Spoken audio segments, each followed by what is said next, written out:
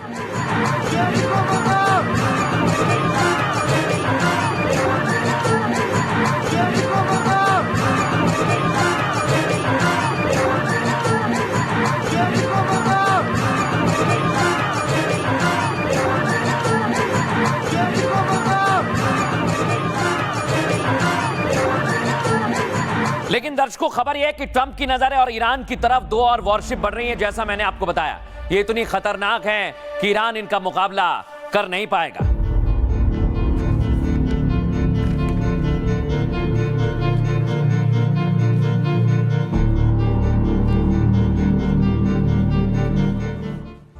अब दर्शकों बड़ी बात क्या है, अगर ऐसी स्थिति बनी हुई है तो फिर ट्रंप पूरी तरह से बदला लेंगे और लग भी ऐसा रहा है।